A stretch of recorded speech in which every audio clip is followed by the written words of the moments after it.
ক্ষমতায় থাকলে সবারই আসলে মনে হয় যে বিশেষ বিরাট বড় বড় সংবিধান বিশেষজ্ঞ।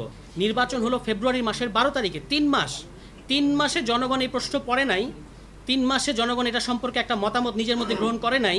কিন্তু ওনারা যে নির্বাচনের 5 দিন আগে ইশতেহার ঘোষণা করেছেন, এই ইশতেহার পরে নাকি জনগণ তাদেরকে ম্যান্ডেট দিয়েছে। আচ্ছা, কিসের ম্যান্ডেট দিয়েছে? ওই যে দেখবেন পার্লামেন্টে তারা আলোচনা করছেন 51% আর 70%। আপনারা মাছ ন্যায়ের কথা জানেন যে বড় মাছ ছোট মাছকে গিলে খায়। এখন বাংলাদেশে কিন্তু আপনার উল্টো দেখছেন, ছোট রায় বড় রায়কে গিলে খেতে চাচ্ছে, 51% 70%কে গিলে খেতে চাচ্ছে। এটাই গতকালকে পার্লামেন্টে আমরা দেখতে পেলাম।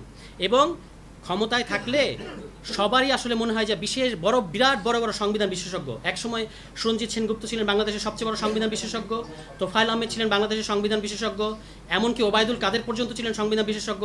এখন আমরা নতুন সংবিধান বিশেষজ্ঞের জমানায় প্রবেশ করেছি, তিনি হচ্ছেন সালাউদ্দিন আহমদ। তিনি যা বলবেন তার মুখনিসৃত বাণী এখন বাংলাদেশের সংবিধান।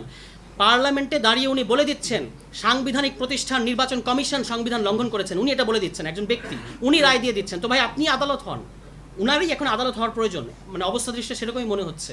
মূল কথাটা হচ্ছে যে বিএনপি তার ইতিহাসে বারবার ধাক্কা খেয়েছে। বাংলাদেশের প্রত্যেকটা বড় বড় পরিবর্তনের বেনিফিশিয়ারি হয়েছে বিএনপি। আবার তাদের ইতিহাস আছে যে যখনই ক্ষমতা হস্তান্তরের মুহূর্ত আসে তারা কিন্তু খেই হারিয়ে ফেলে। 96 সালে আপনি দেখবেন তারা আসলে জোরপূর্বক তত্ত্বাবধায়ক সরকার ব্যবস্থাটা তারা মানলো না, তারপর তারা 12 দিনের বেশি ক্ষমতায় থাকতে পারলো না, এরপর আবার তত্ত্বাবধায়ক সরকার ব্যবস্থা দিতে বাধ্য হলো। 2001-06 এসে আবারও তারা ওই যে বিচারপতি বয়স বাড়ানো, নিজেদের তত্ত্বাবধায়ক সরকারের নিজেদের লোক পাওয়ার জন্য বিচারপতির বয়স যে বাড়ালো, এবং তার ফলে ওই 14দশ সংশোধনীর ফলে আপনার এখানে লগি বৈঠা, আওয়ামী লীগ এখানে লাশের উপর নৃত্য করেছে, তাণ্ডব করেছে।